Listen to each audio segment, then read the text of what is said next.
Hi friends, Kathy Lanzalaco here with another episode of Inspired Careers Spotlight on Careers, the video podcast series where I bring you best-in-class information from all over the career management space to keep you up to date and help you advance in your careers. Today, I want to tackle the news and I want to talk about what's happening in the world of AI relative to jobs, to layoffs, and what it means to you. So I am recording this podcast right now at the end of October 2025. And today, the news has reported that Amazon has come out to say that they are laying off 14,000 people.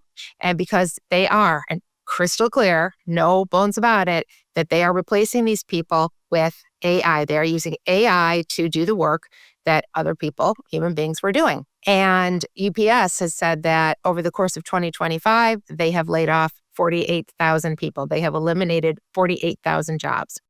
Target's laying off people. On and on the list goes. Big brands, small brands, businesses are changing the way that they are going to market to maintain their profitability, to maintain their value to their shareholders, or if they're a small business and they don't have shareholders, they're their own business, they're their own shareholder. They are changing the way they have to go to business to keep themselves relevant and to keep themselves profitable for themselves. And if you are not on the AI bandwagon, you are missing out on productivity and on profitability and keeping the wave of the future, staying in line with things that are happening and what's available to you, the tools that are available to you, and the creativity available to you. Now, that's not necessarily in defense of AI, although I guess in some ways it is, but I don't want you to be scared of it. So I want to talk a little bit about what's really happening at these employers, what you can do to, and I don't want to use the term AI-proof your career because I don't like that anymore.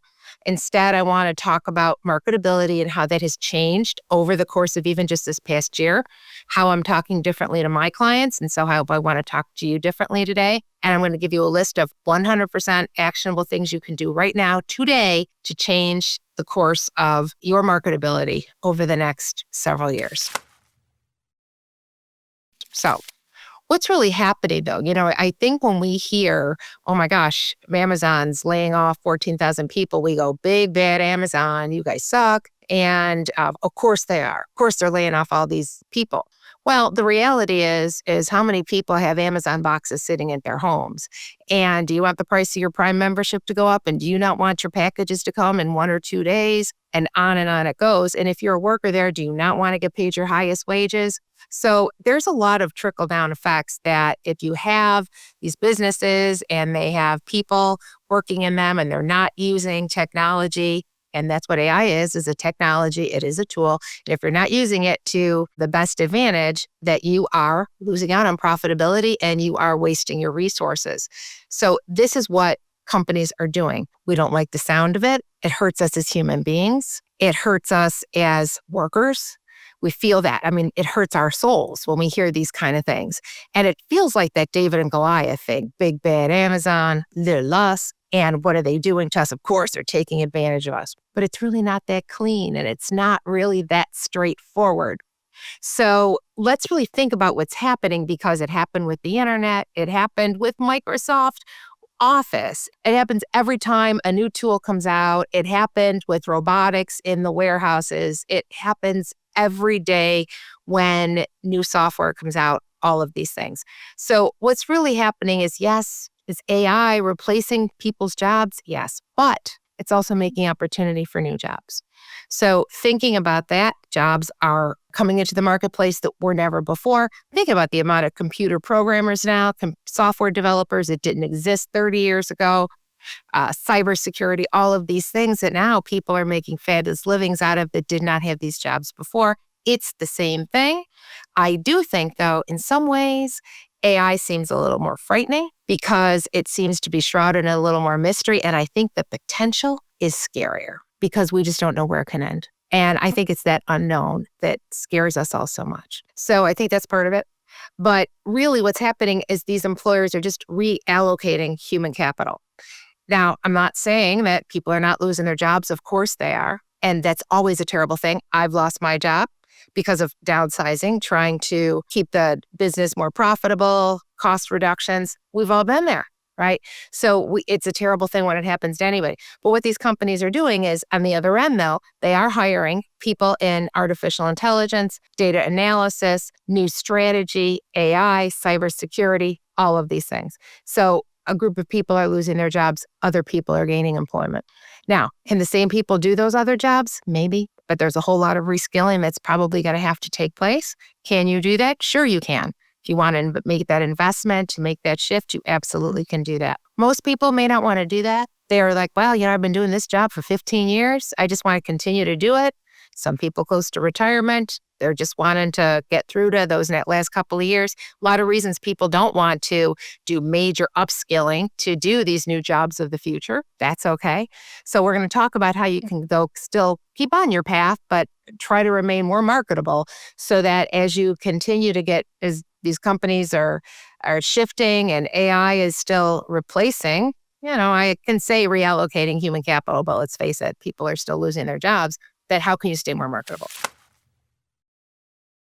So this whole employability, the equation of it, the employer and a job that has to be done, and then the person doing the work, this all feels like it's shifted, that the balance has shifted. And certainly the employers always felt like it's had more power. They have the deeper pockets, they have the calls, they've got the policy. We always feel so tiny in comparison to them. However, over time, we've tried, and I'm not even talking about union movements.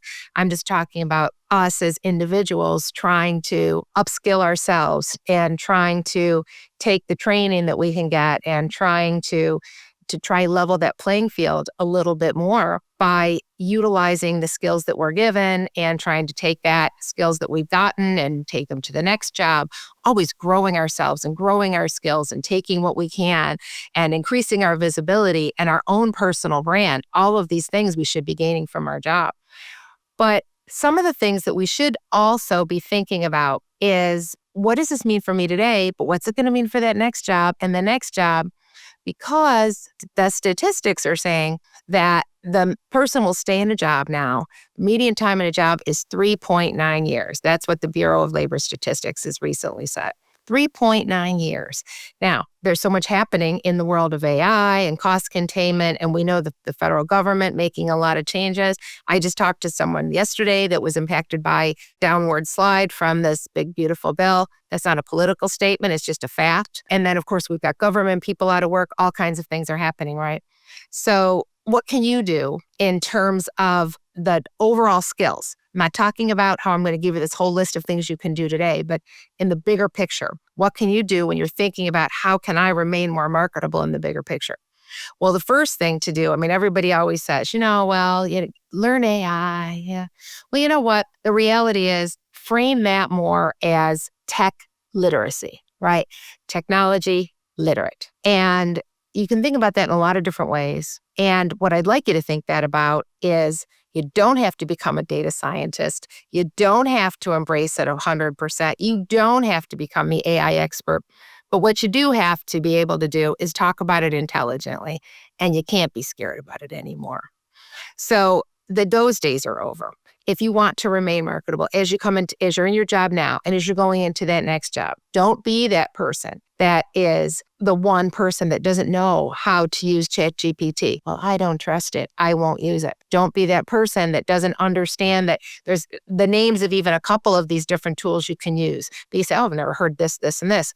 There's no way you're going to keep up on all of them. Nobody ever expects you to, but at least have a couple in your hand that you can at least talk intelligently about.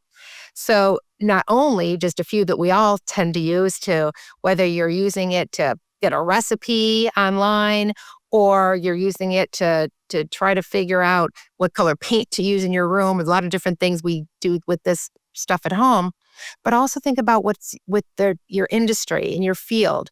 What kind of technology is being used? Particularly AI, right? What is being used, and start learning how to talk intelligently about it, because you will be the first to go if you can't even talk about it, if you can't be able to utilize it in any sense. I am shocked about the amount of people that I talk to on a daily basis doing their resumes on LinkedIn. Every person now I am asking, how are you utilizing AI in your work?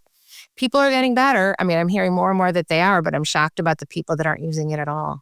So there's really no excuse anymore. Even if your employer isn't using it, your next employer will. So it is up to you to know these things.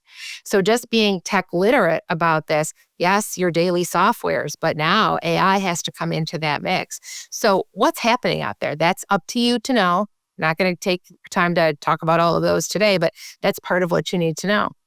Just to be able to talk about it. That's all. Please don't say anymore. I don't like it. I don't like social media. I don't like technology. You can't be that person anymore. No room for that if you want to continue to work and be relevant and be hired. Those days are over. And if you want to hold on to that, then you know that your job search is going to take longer. You might be the first person with that check mark next to your name. You can do anything you want, dig your heels in, but know that that's the downward effect. But you know what? With AI, though, AI will never, or at least any time that we can foresee, replace human beings. It doesn't feel like that right now. I know that. But the reality is right now, it still cannot, it doesn't have emotion, and it still can't do the judgment that we do. So human-centered skills are still critically important, and employers still need those. That might not save your job today, but they still need them, and that's going to help make you employable for the long run. Things like critical thinking, things like negotiation skills, networking. Who you know has never been more important than today. We always say this. Who you know is more important than what you know, never more important. Also, being able to understand your own personal brand, to be able to leverage it, and to tell your own story. Storytelling is everything today. To be able to communicate in story rather than just flitting off a list of information. I can go to AI and get my information. I can go to Google. I can go anywhere for that. So if that's easily replaced. But your stories are not easily replaced. So that is something AI can't take away from you. And that's what people still want to hear. They want that human connection. They want you to touch them emotionally. And also your industry presence, your reputation. I just came back from the National Resume Writers Association's conference. I'm the president of the organization. We just had our annual conference. It was awesome. Learning oh my gosh, AI blew my mind. New ways of job search, different things, listening to recruiters, all kinds of stuff. But you cannot, in my opinion, you cannot replace that in-person networking. But it's not, I hate networking, that term too, but it's that connection. It's that learning about each other. It's that relationship building that you take away with you that then, you build collaborations when you leave and business development when you leave and different things that happen. That happens in those rooms and I love Zoom and different tools that you use. And I've developed a lot of relationships on LinkedIn, but there is something about that in-person stuff that AI still cannot replace. And if you can network a room, you can manage a room, you can influence people when you're talking, run that keynote, that surpasses AI, okay? So you can't be afraid of AI when you can still command the room. People are still going to call you to do that. Now, you might be standing next to a presentation that's driven by AI, but the human capability still needs that human to drive it. And we always have to think, too, that we're always should be reinventing ourselves. So who you are today is wonderful, but who you can be tomorrow can be even better, can be expanded, right? So we have to get away from this thinking, too, of who I am today is the culmination of what I was yesterday. Sure it is, but it's only the footprint for the bigger footprint of tomorrow. And never more important than we always have to be learning. I spoke with somebody yesterday and she said to me, as we were working on her resume, she said to me, I have neglected my training. She says, we really didn't need it here too much. We were so busy. I just put myself on the back burner. And now she's got to make up some things and she's got to get some certifications and do some work. Don't do that anymore. No time for that. Yes, you have to be busy. Yes, you're busy at work. You have all these things, but you need to be thinking about this. You need to be upskilling and training and doing all these things all the time. Those days are over of, I'm too busy to do anything. You are the person that you need to take care of. You are that business of one. So constantly thinking about not just reskilling, but how am I presenting myself? Am I the same person today or tomorrow? And I don't mean values and morals. I'm talking about the value that you can offer. Think about, and I love to drop this, but think about the great Taylor Swift, always reinventing herself, right? Amazon, you say what you will about Amazon. Amazon started out as a bookseller. Today, what are they selling? Everything, right? So the course of reinvention. Think about that for you. Constantly reinventing your brand. What new value can I add? What can I bring? That is going to help you remain marketable. I wouldn't have necessarily said that to you a year ago. Reinvent yourself, thinking about that. But you have to constantly be agile and think on your feet and say, you need that from me? Sure, I can do that, and create it on the fly. That's flexibility. So I promised that I would give you a list here. So these couple of things that you can implement right away so that, yes, we're talking big picture, stay tech literate, concentrate on your human-centered skills, your branding and your storytelling. But what can you do right now? What can you take away today and implement immediately to help set you up for success in your job today, your job tomorrow? Long-term career management's what we're talking about. You can't just think about tomorrow. You've got to think about the tomorrow after that if you don't want that red check mark next to your name every time a new technology comes into the marketplace. So a couple things that you can take away immediately today, okay? Take a look at your current role. Look at what you're doing today. Look at what your competitors are doing. Look what the person next to you is doing and saying, is the work I'm doing, is the work we're all doing here, is that replaceable by AI? And if the answer is probably yes, what else of that job, though, requires your judgment, your empathy, or your leadership, and focus on developing those other avenues of that human-centered pieces that we're talking about. And also then say, okay, now maybe what do I need to learn in terms of AI to keep myself current, that I can talk about it intelligently, that tech literacy piece, right? Quick audit of your job. Even if your employer's not doing it for you, you may have to do that on your own. So audit your job first. Then 2, think long term. Where do you want to be in 5 years? Don't you get asked that every time you go for a job interview? Ask it of yourself today. Where do you want to be next year, and where do you want to be 5 years from now, and where do you want to be 10 years from now? Think about this, because you are going to have to start working on that runway today. You really do, whether or not you believe it. And listen, that job that you're doing in 10 years may not even exist today. How do you prepare for it? You start taking one step, and you don't even know where it's going to lead necessarily, but you have to start today. Start looking in the future. Stop hanging on to where you are today. As I said before, the average job lasts about 3.9 years now. So you have to start thinking, what do I want? And start framing your skills, your training, your relationships, your relationship with your boss, right? Managing up as well as managing down and laterally, and thinking about that and thinking, where do I want to go and how am I going to build those relationships for that future? And then challenge yourself to take one mini AI course. You don't got to take 10 of them. I told you don't have to be the AI expert unless you want to be. Sure, run amok. You don't have to be. But take one course. Start getting used to it. Dip your toes in the water. Start getting comfortable with it. That's all. Once you do it, it starts to take the mystery away and it becomes a little bit more comfortable. Sign up for one this year, before the end of the year, just one. Get your resume and LinkedIn up to date. No more of this. I'll do it when I have a job. I'll do it at the last minute. I'll get it done online. I'll ask ChatGPT to do it for me. Those resumes are awful, just awful. Get it done by a real resume writer. I'd like to tell you to come to me, but maybe I am not your best solution. Get somebody credible. Or if you've already had it done and you just need to update it, then that's great. But get it done well. And what I mean by that is it should have your accomplishments, not read like a job description. Accomplishments, deep branding and accomplishments. It should look and feel modern, and it should talk your value. If it doesn't, you need help with it. Same thing with your LinkedIn, and learn how to use it immediately. This is not negotiable anymore. Don't tell me you don't like social media and I don't want to learn how to use LinkedIn. Those days are over. Build your visibility. Get on LinkedIn too. Just start slow, dip your toes in, one post a week, one post every 2 weeks if you haven't ever been on it before, but get on. And train your mind. As I said before, stop saying, I don't like social media, big bad Amazon, I hate AI, I'm scared of this, I don't like that. Start changing the way you think. Start reframing your vocabulary.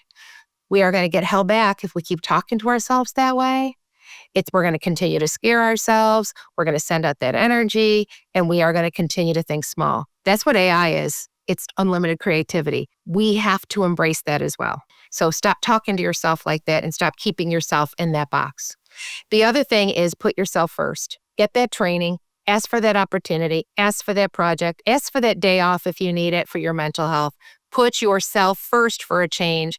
You're no good to anybody else if you don't take care of yourself first. Period. Nobody likes a martyr. And haven't you learned throughout your career that you don't get rewarded for being a martyr either? Stop doing it now. Second of all, financial planning. Everybody getting laid off, right?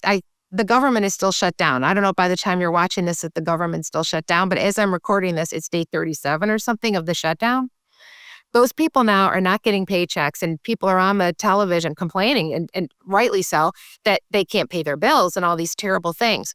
And if you're one of these people losing your job at Amazon or UPS, right, it's a terrible thing. You do not want to be caught up in what the term is called financial fragility, right? Is that you miss one or two paychecks and what the hell am I going to do? I can't afford to pay my bills now. Oh, no, no. If you don't have a financial planner, you need one. If you don't have enough savings, you need to figure it out. You need to talk to somebody. All right. But if you can take care of yourself financially and you have a plan, you don't need to be as scared. And I'm not saying that you don't need a paycheck, but you don't need to be as frightened. If your resume is ready all the time, you're ready to move. You don't need to be as frightened. So much of this, of AI, is about fear. We don't need to be frightened if we're ready. Get that resume ready, figure out your finances, talk to somebody that can help you. Don't be afraid anymore.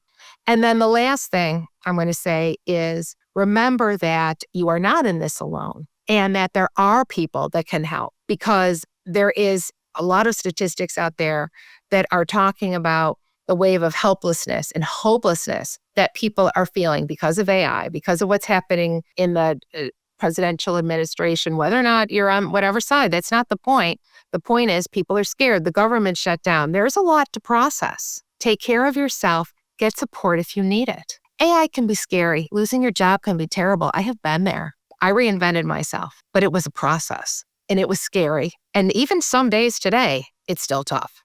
So as you're out there and you're doing things, remember, you can't do it alone. I've had coaches, I've had support. I told you about the conference I went to. I'm constantly doing these things. You need a tribe. You need your friends. You need people. Ask for help when you need it. And AI is not your friend. It isn't. People that are going to AI for counseling and for, that companionship, it's not. We still need each other. So lean on each other, help each other. That's what I'm here, is to share this information. I'm hoping it helps. Share your message with each other, because AI will not be able to replace the relationships that we have with each other. So before you hang up here for today, please make sure that you subscribe to our channel, because we are going to be bringing on our next episodes. We do have an expansion of some of this material that we're going to get into deeper with some guests that I'm bringing on. So I'm really excited to share that with you. And then, until we meet again, live inspired.